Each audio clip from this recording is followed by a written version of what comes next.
বিচারকদের জবাবদিহিতা নিশ্চিত করা ও বিচার বিভাগের দুর্নীতি বন্ধ করতে আমি বদ্ধপরিকর।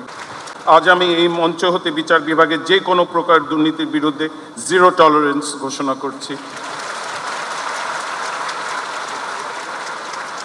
আমাদের মনে রাখতে হবে, ব্যক্তি পর্যায়ে একজন বিচারকের দুর্নীতি সমগ্র বিচার বিভাগের উপরেই কালিমা লেপন করে। এমনকি আদালতের একজন সহায়ক কর্মচারী কিংবা আইনজীবী সহকারীও যদি দুর্নীতি করেন, সাধারণ জনগণ সাদা চোখে সেটিকে বিচার বিভাগের অবক্ষয় হিসেবেই গণ্য করে। তাই বিচারাঙ্গনে হতে যে কোনো প্রকার দুর্নীতি বিলোপ করতে হবে। যদি দুর্নীতি প্রতিরোধে এবং দুর্নীতির বিরুদ্ধে ব্যবস্থা গ্রহণ করতে কোনো প্রতিষ্ঠান প্রধান তথা জেলা জজ কিংবা চিফ জুডিশিয়াল ম্যাজিস্ট্রেট বা দায়িত্বপ্রাপ্ত বিচারক ব্যর্থ হন, তবে সেটিকে তার পেশাগত অযোগ্যতা হিসেবে বিবেচনা করা হবে।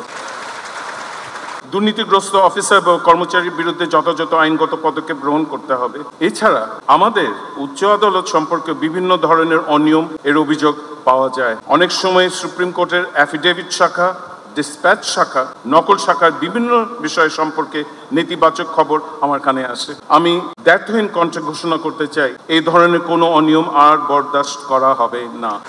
ইতিমধ্যে আমি সুপ্রিম কোর্টের উন্নত সেবা প্রদান ও অনিয়ম দূরীকরণে 12 দফা নির্দেশনা প্রদান করেছি, যার বাস্তবায়ন অত্যন্ত কঠোরভাবে মনিটর করা হবে।